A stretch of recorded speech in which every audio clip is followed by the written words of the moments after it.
Welcome to the New Books Network.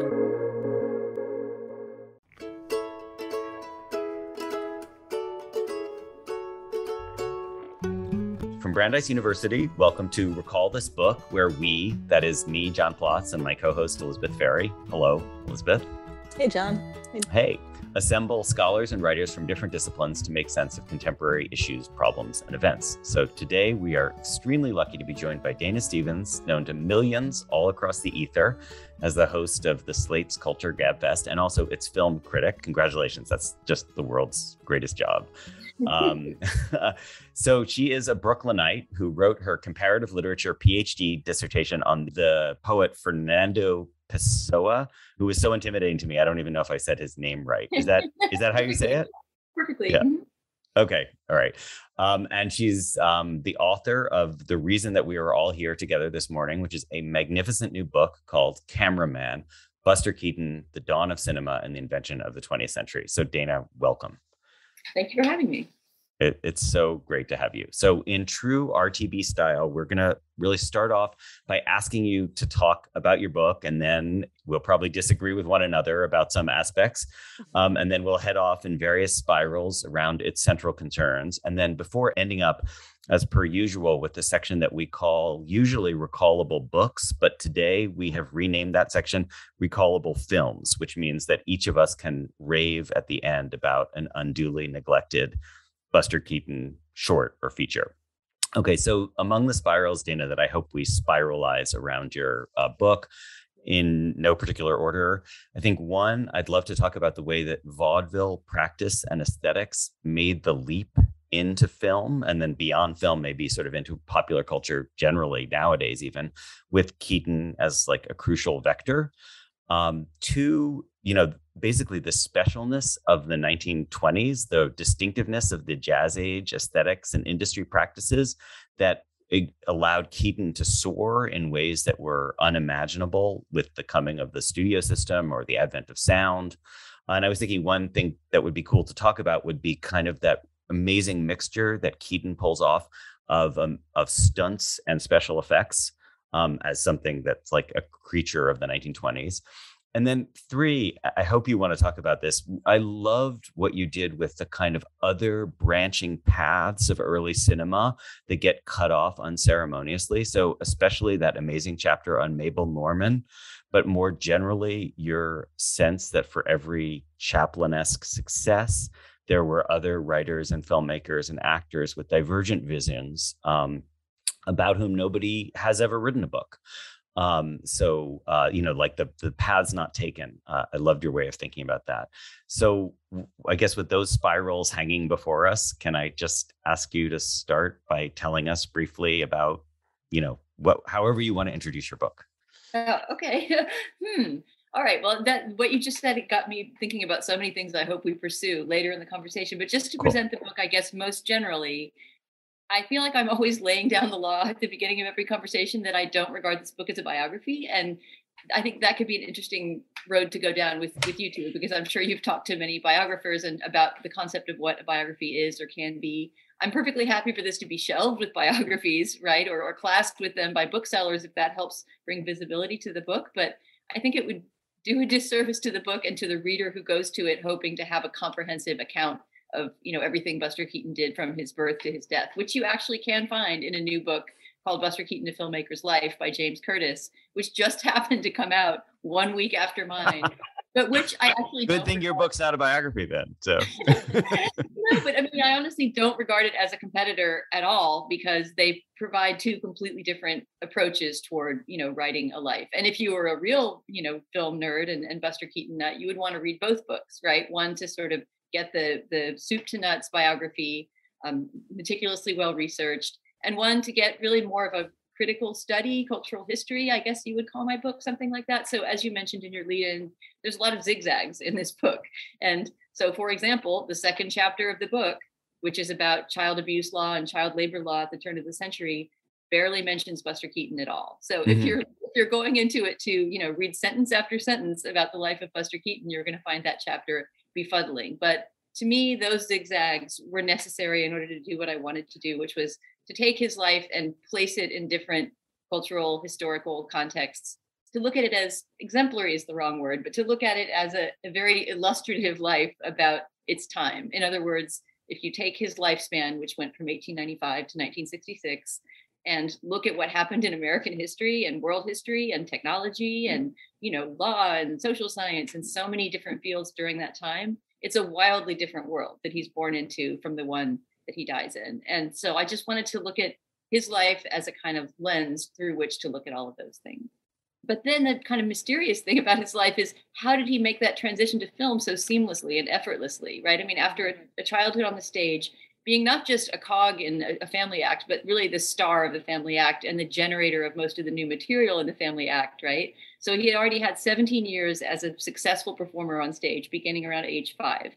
And then at age 21, he goes into the movies essentially almost by accident, just because they're there. The family act breaks up and he sort of steps onto a soundstage with Roscoe Arbuckle and decides, hey, I think I'll try this filmmaking thing. And suddenly he is an extremely accomplished filmmaker. And within a few weeks to months of working with Arbuckle, he's co-directing those movies. Shortly after that, he's making his own movies. So how did that transition happen so seamlessly? I mean, part of it, we can just attribute to the great man theory, right? He's a great entertainer and performer and has that kind of vision. But I think also there's history at work. There's history kind of operating through his life and his body in that way. And so a big question that obsessed me thinking about his childhood, which was so much fun to research, was what movies he must have seen. We don't really know. He only mentions a couple in interviews, but if I could, go back in time and interview Buster Keaton, one of the main things I would want to ask him is, tell me your cinematic memories of childhood, because he must have grown up surrounded by movies. They were always showing films on vaudeville bills. And all of that knowledge and savvy kind of went into his own transition into filmmaking. But yeah, it was in part trying to understand that transition that made me so interested in his child. Actually, Dana, can I pick up one part of that, Savvy? Because you tell that story of the way that Butcher Boy got made, whatever it was, within 6 hours of his coming to the studio or something. But you also mentioned this thing about his taking the camera home. I guess there's different apocryphal versions of that, but that notion that he's from the beginning, it's not just that he knows how to be before the camera, but that he's interested in the camera itself, like the mechanics of it, the logic of it. And, that's a time when people were inventing a lot of new kinds of trick shots or stop action. Do you fit that? Do you connect that with the vaudeville / music hall / circus tradition? Like, in other words, is there a lot of mechanical knowledge that goes into pulling those shows off to begin with? Or is it more just like, this is a brand new direction for him? Like, is the camera, do you see the camera as being part of the whole bag of tricks that fits with that older entertainment tradition? Or is it really the new thing? I mean, you could look at it both ways. I think in terms of spatially, it's something very different, right? I mean, to use the space of a proscenium stage versus using the space that a film camera allows you to use, where it's mobile and you can take it outside and the whole world becomes your stage. Yeah. That's a really big shift, that he had to make. But certainly if he was growing up in vaudeville, he was also growing up around all kinds of mechanisms. Right. For one thing, there were films themselves being projected. And often, as I talk about in the book, in the early days of film, people were more interested in the mechanism than they were in what was being projected. Yeah. It's sort of like today on the vaudeville bill, the kinetograph, and what you were excited about was that you were witnessing a new piece of technology, not necessarily what was being projected. The cinema of attractions. Yeah. Right. So he grew up amidst that for sure. He also was always a lover of machines and tinkering with engines or, any kind of mechanical device. So part of it was just, I think, personal to him. But then, he also, he grew up, his parents were good friends of Harry Houdini, and then performed with him on a bill sometimes. And there's certainly all kinds of mechanical devices involved in stage magic. And, there were robots in vaudeville and things like that. So it's not as if he wouldn't have been around technology. Roscoe Arbuckle said this great thing about Keaton that I don't think this quote made it into the book, but I wish I'd put it in, where he said he lived inside the camera. That was his description of his friend Keaton. And I think you see that from the earliest days of him directing, is that he seemed comfortable with the camera in a way. I don't know if it was more comfortable than on stage, because I never saw him perform on stage, but it was almost as if he found his own thing, the thing that he wanted to do, as opposed to what he had been born into without ever really choosing. Yeah, it really does make you appreciate, again, I meant to go back and watch The Cameraman, that late great silent, the 1929 movie, where I feel like all of that thinking about what he can do, what the camera can and can't do comes out, even the notion that he has the monkey operating the camera by the end of it, Right. he's sort of telling a story, because doesn't the character in that film is a tintype photographer, right? To begin with, he's just like someone who, so he's telling that transition moment, but from the end of the silent era rather than from the beginning of it. Yeah, I just saw that with an audience, actually. I just showed that Oh, to wow. the Austin Film Society for a book promotion event, and it was great to see how well it played. I mean, the cameraman is just such a crowd pleaser. It's a wonderful movie, and it's one that has this melancholy to it, because it's really his last moment of freedom. It's his last silent film. Well, no, it's his second to last silent film, but it's the last one in which he really had much creative control. It's his last great movie, basically. Yeah. And he was still only about 33 years old. Yeah. So maybe we can jump. Can we jump right there to that crucial moment? Because obviously that's something that people think about a lot with Keaton, but not just with Keaton. They think about it with a whole generation of, like, I guess, jazz age filmmaking. The question of the transition that some few people survived, and Chaplin obviously survived, Greta Garbo, but Keaton didn't survive. What's your thinking about that moment? I mean, is it about the studios? Is it about sound itself? What's the crucial aspect of that turn? I mean, I think for one thing, you can't really paint with a broad brush and say, then sound came in and this happened to a whole bunch of people, because different things happen to different people. As you point out, some stars did manage to survive that shift, and some directors did too. And others didn't, for a bunch of varying reasons. And there's all kinds of myths that have sprung up about that time, including that people's voices were what ruined their careers. And people say that about Clara Bow and about John Gilbert and that's about the Keaton. Singing in the Rain thesis. Yeah, that's like that. That's what Hollywood itself says. Yeah, It's true. Can't stand it. And much as I love Singing in the Rain, one of the greatest movies ever made, I mean, it clearly performs all kinds of myth making on that period. And in many cases, myth making that makes MGM and other big studios come off better than they actually would have. Right. And in the case of Keaton, it certainly was not his voice that ruined anything. He was able to read dialogue. His voice was suitable to his, physiognomy. Like, that alone would not have brought him down. And it wasn't even necessarily in his case that, tastes changed in such a way that nobody wanted to see him on screen anymore. And in fact, a sad fact about those early talkies he made at MGM that were so terrible in the early 30s is that they were really successful at the box office. More successful than most of his silence. So people still wanted to go see him. He was still a rich and famous movie star, but he was just not creatively challenged and not independent. And so he was miserable. And so it became a sort of vicious cycle where, he drank too much, his marriage fell apart, he stopped showing up on set, and his career fell apart very rapidly. But it wasn't because he was no longer popular, and it wasn't because he was no longer financially successful. It had more to do, I think, with him just being ill-suited characterologically for what the studio system was becoming. I mean, I'm not a historian of the cinema, but my sense is always that there's this kind of period in early film where people are sort of playing around so much, the technology's changing so fast, there's kind of a lack of boundaries between jobs in a way that maybe as it becomes more professionalized, people are sort of slotted into being director, cinematographer, actor. And even though people can do multiple ones, you can't just kind of like wander about in the same way that people did earlier. Is that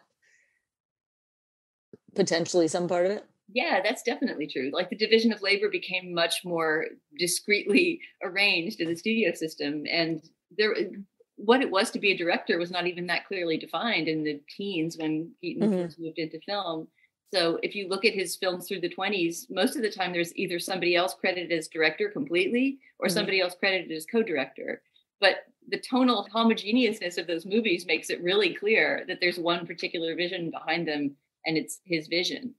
So Yeah, and essentially he was also, although there aren't really credited editors in that period, he was also the editor of all of his own movies. You know, he had a guy who was physically cutting the celluloid and grafting it together, but he was the person choosing the exact frame where the cut would come. So yeah, what he experienced in the 1920s was not unique to him. It was more the way that independent production worked at the time, but he had a dedicated crew that just sat around all day waiting to hear about what they should be doing next, as opposed to, you know, working for a big company where they were moving from project to project. And I think really, to go back to John's question, I mean, the horrible part of the transition for him was that he lost that. You know, he lost all those trusted collaborators and that kind of dedicated space and time to come up with his own ideas, and became plugged into a factory style system that just didn't suit him, his way of working. Yeah. Hey, Dan, can we talk a little bit? So we've all been talking as if everyone else loved and knew Buster Keaton as much as we do. But can we talk a little bit about what is special about those films? Because I think it's so hard, you know, when you go back to silent films, you know, from the perspective of, I don't know, It Happened One Night or something, or like, you know, the era of these wonderfully witty, voice-filled films of the 30s. It's hard to realize the incredible sort of form of life that those silent films have. So can you just talk about one of the ones you love, whether it's a short or a feature, and just like, I don't know, get at like what its greatness is for you? Oh, wow. I wish I had gone in armed with one particular one to think about. Okay, well, let me talk about a short. I guess you're right. We're talking as if everybody knows these movies. And this is something I was going to say also up top, is that if anybody is reading my book, Cameraman, I feel like they should regard it as a multimedia interactive experience and watch the movie as they go along, which is very, very easy to do. They're almost all streaming for free, either on YouTube or archive.org or somewhere. Or if you do have to rent them, you know, they're very easily findable. So anyway, saying that, I would say, well, let's pick 1 week. Have both of you seen the short 1 week? Which and your description of it in the book was also really thank you. compelling. Yeah, I think that's maybe my favorite of his shorts, and his shorts were a really important period in his career, from basically if you want to count the independent ones only, from around 1920 to 1923. He makes all of these 2-reelers, they're called. So each reel is about 10 minutes. So they're 20-minute long movies. And they would have been the lead into a feature film, you know, the equivalent of seeing a Tom and Jerry cartoon or something like that. So whatever the big drama feature was of the evening, this would be the you know, the laughing lead into it. Yeah.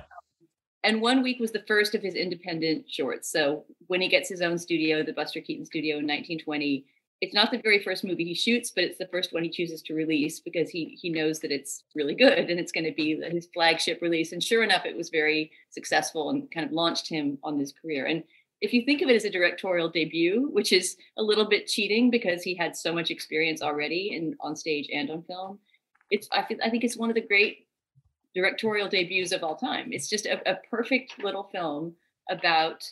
The story is very simple. It's just that a young couple who's just gotten married as a wedding gift gets a home kit, a build-it-yourself home kit in the style of a Sears home, you know, model kit.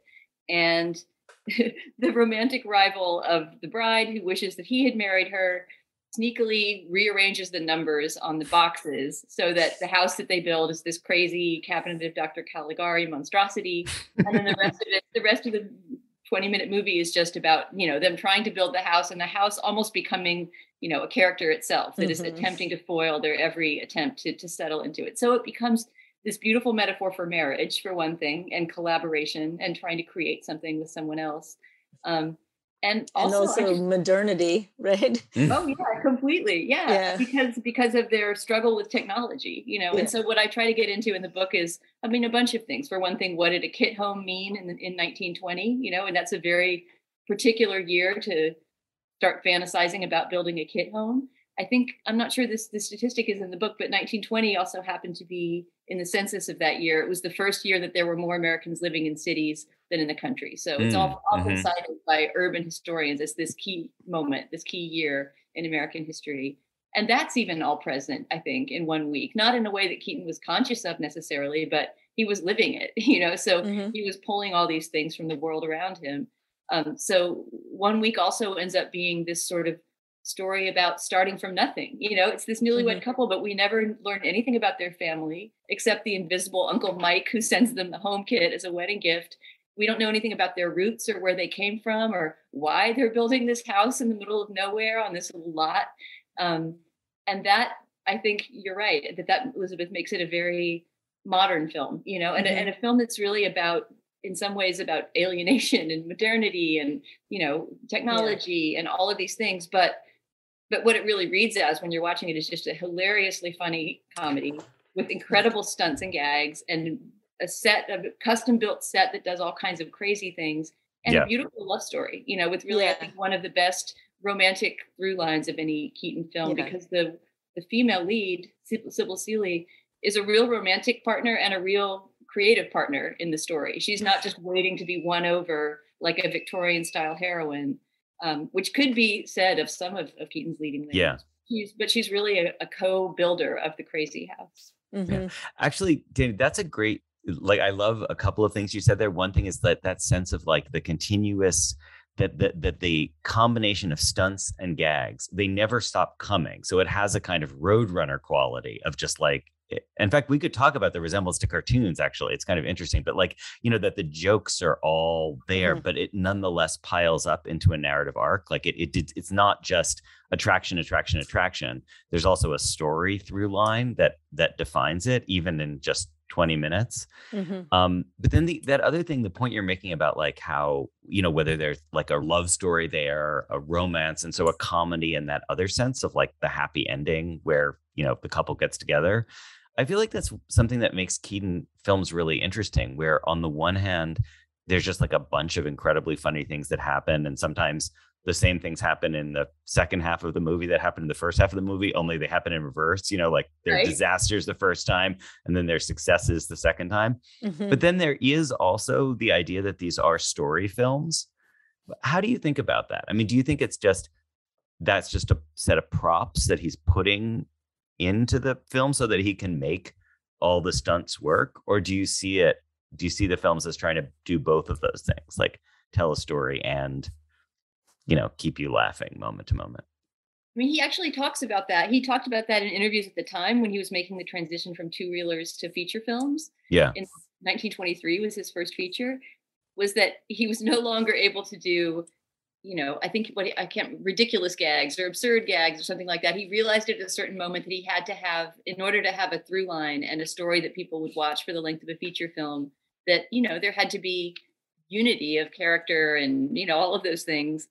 And not just a series of gags. So I think it was something he was always working on. How do I manage to explore mechanical gags and props and all these things that I love to do while, telling a through line and a real story. And he wanted to do both of those things. I don't think that either one was a concession to the other. It's so interesting too, because in a way, it's almost like In 1 Week, as I remember it, and other movies, it's like there's two stories, because there's also this, there's the, challenge that's been set, like, okay, there's going to be some problem, right? The weather in Navigator, right? And or this house. And then, it's almost like, all right, now let's see what crazy funny things I can do with this. And that is itself a story, right? Like, here's the possibilities. And now the expectation of the audience is, and the kind of central conflict is, is the movie gonna exploit all the possibilities for a laugh that could be?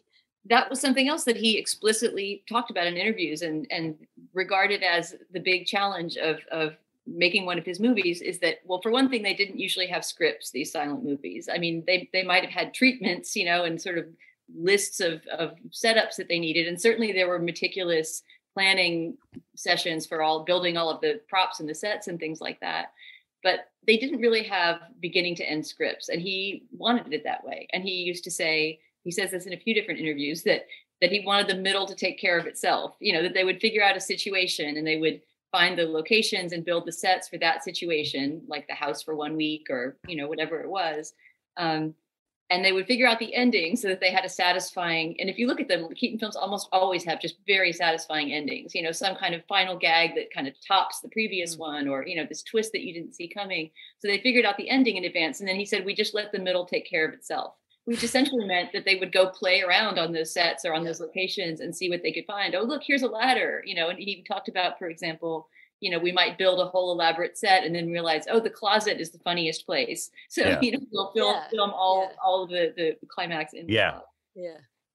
So I had sort of a thought about that, Dan. This is like an unformed question. Maybe you can give it a better answer than it is a question, but like there's this sort of timely versus timeless question about when you look back at old movies, like do we love them because they are of their moment, or because they just like leap out and seem to exist still to us?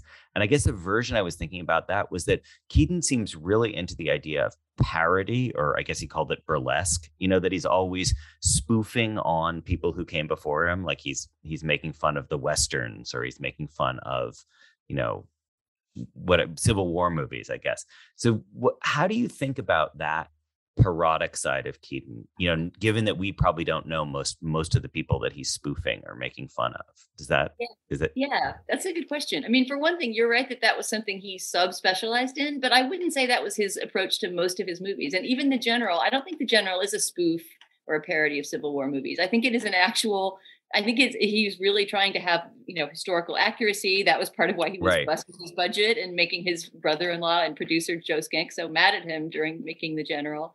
I think even though it's a comedy, I don't think it's a comedy about spoofing the war as much as it is, using the war really as an almost apolitical backdrop against which, to work out all of these gags and scenes and stories.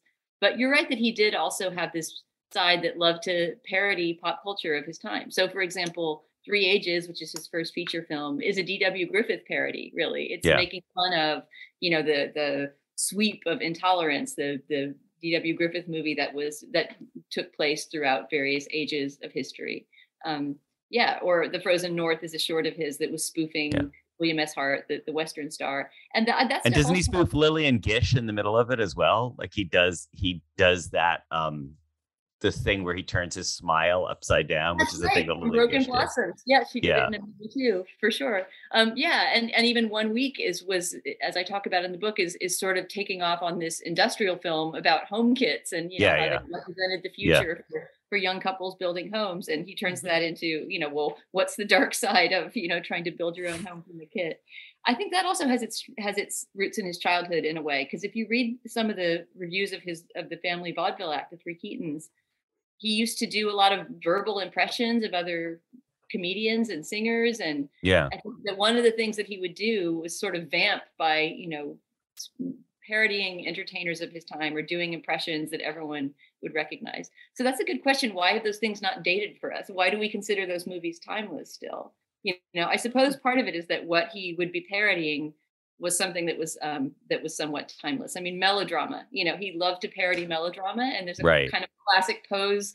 I could show you some clips to show you exactly what I mean, but there's a thing he does that I love where he sort of strikes a melodramatic pose, hand to forehead or something. And then inevitably, somebody opens a door and knocks him off the porch or something. So there has to be some moment where the dignity of that is pulled out from under him. It's so funny because that makes me wonder whether, because that pose that this is radio, but we're all doing here with your hand on the forehead is that's very legible to me. But when you say it, I wonder if it's more legible to me because of seeing Keaton do it than seeing the originals that Keaton was spoofing. Yeah, I mean, I think he just, again, it's his theatrical childhood feeding into his cinematic adulthood, and there was this style of acting which was sort of going out of style as he was growing up, really, that much more, I don't know, the opposite of method acting, I guess, that much more external pose-based kind of style of acting. And very sentimental. Yeah. Which he knew all those poses, and I can think of various moments in his films where, like, for example, getting down on his knee to propose, he has this very formal, where he looks almost like an engraving or someone in a book illustration, who would be proposing. But once again, the proposal is inevitably, turns out to be ridiculous in some way. Yeah, but there's that moment where he's practicing proposing, and then the woman he's going to propose to wanders onto the scene, That's and right. the practice That's right. proposal The turns into a scarecrow. real proposal. It's like, yeah.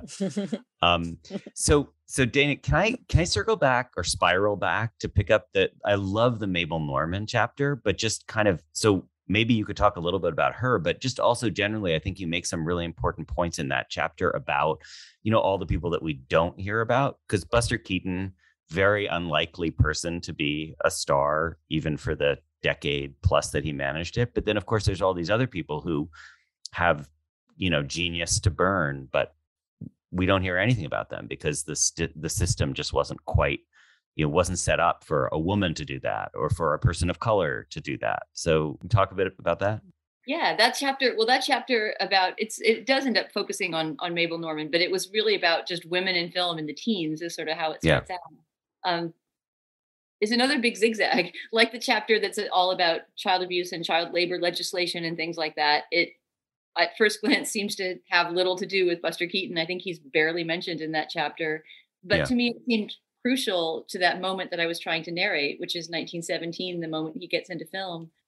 Because yeah, as you say, it was the untold story in many histories of film of the time. It's kind of the untold story. And I hadn't really realized, I knew who Mabel Normand was and had probably seen her in a couple things, but I didn't realize until digging deep into this research that, she really could have been, and essentially was for a few years, the female chaplain. She was called that in the papers, and was by far the most powerful and the most popular woman in comedy on film. There was Mary Pickford in drama, but there was nobody else doing comedy who had the stature that she did. And this goes back maybe, Elizabeth, to what you were saying about the roles of, the roles behind the camera being harder to separate in those days, because in these years when Mabel Normand was kind of co-running Keystone Pictures with Max Sennett, who at the time was her boyfriend as well as her producer, she was kind of doing everything. She was in front of the camera, she was behind the camera, she wasn't always credited, she was probably in the editing room, watching rushes, all of those things, and was really a force behind the creation of not only her movies but all of Keystone's output.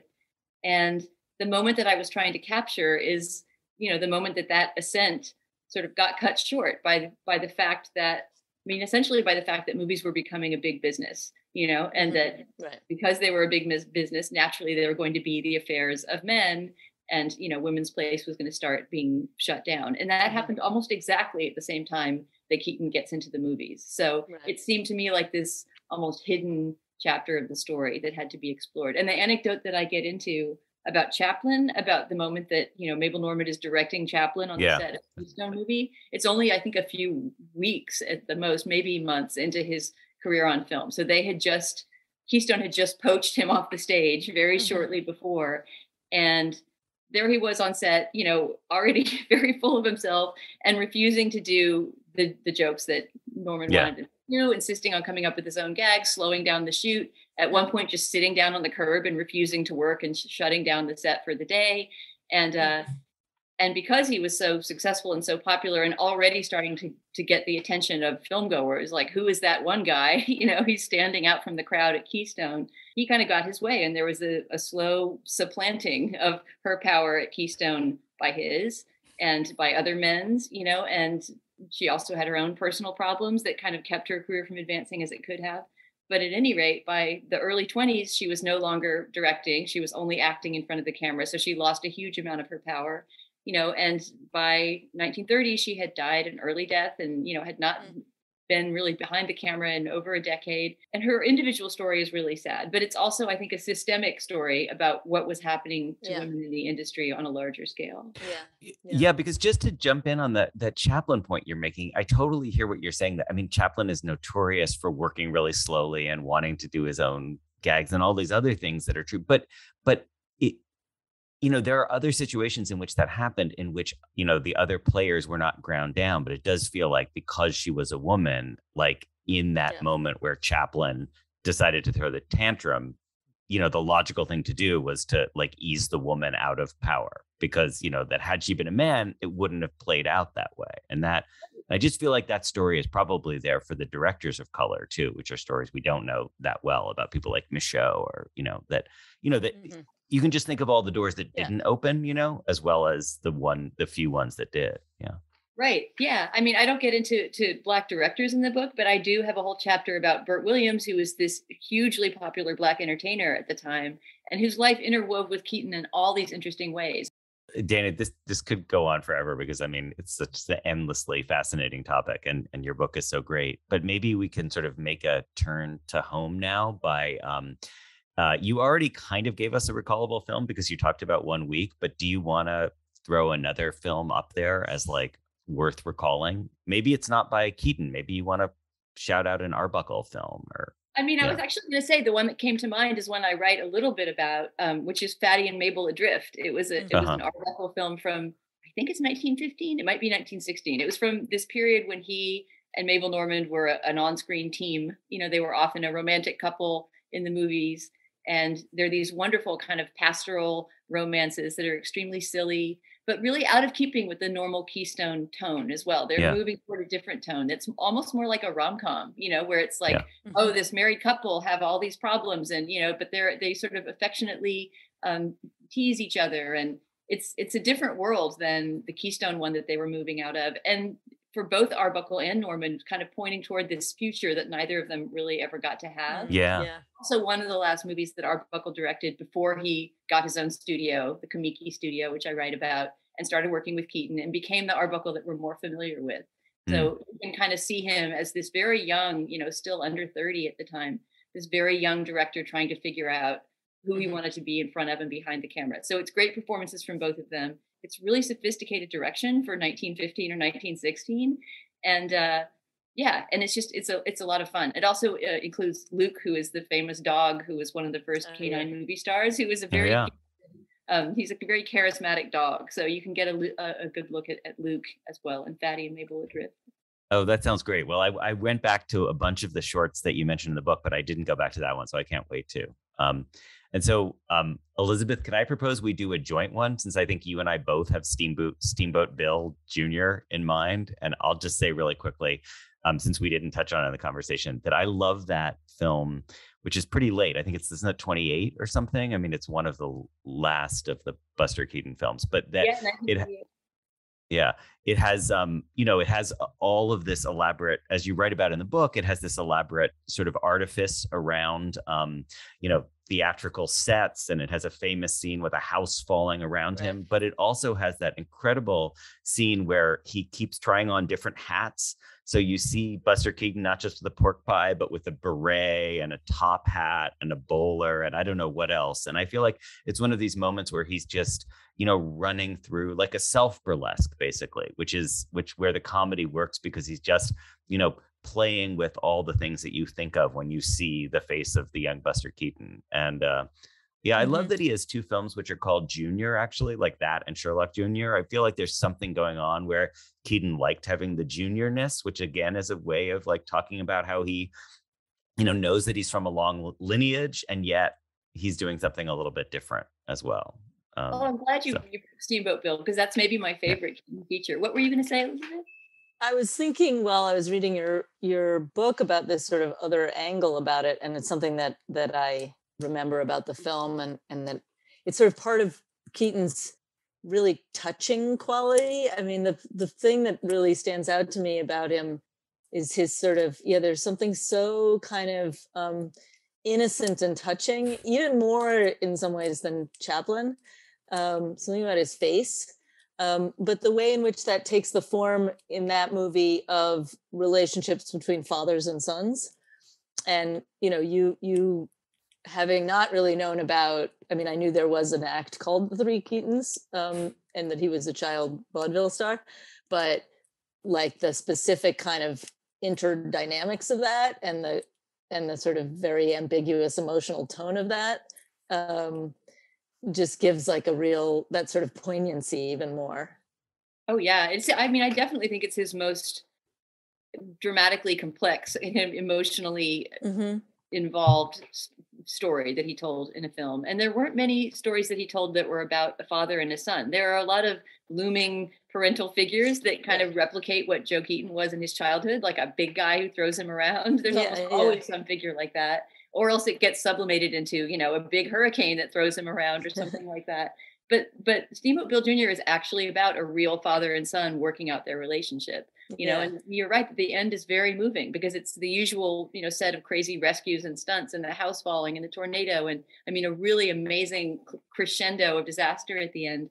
But ultimately, it's all about him trying to win his father's love and respect, and it's his most mature movie, I think. And I say that in the book. And that also makes it extremely sad that it was his very last independent production, because it feels to me like his career was just about to move somewhere really interesting, even including with the coming of sound. He wouldn't have been afraid of that technology and trying to do something with it.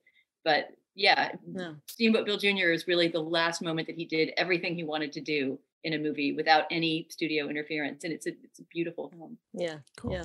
Exactly. Okay. Well, that's a great note to end on. So I just say, as we come to the end, dear listeners, I want to say quickly, if you enjoyed this conversation, first of all, there will be many links up on the website, but also you might want to tune in 2 weeks for our rebroadcast of our conversation with the amazing Mike Lee. So Dana, thank you so much for taking the time. It was a great pleasure. Oh, it was such a pleasure. It was a great conversation. Thanks so much. Recall This Book was founded by Elizabeth Ferry and me, John Plotz. It is sponsored by Brandeis and the Mandel Humanities Center. Sound editing is by Naomi Cohen, website design and social media by Miranda Puri of the English department. We're eager to hear your comments, criticisms, and thoughts. If you liked what you hear, please subscribe, rate, and review us on Apple Podcasts or wherever you get your podcasts. From all of us here at RTB, thanks for listening.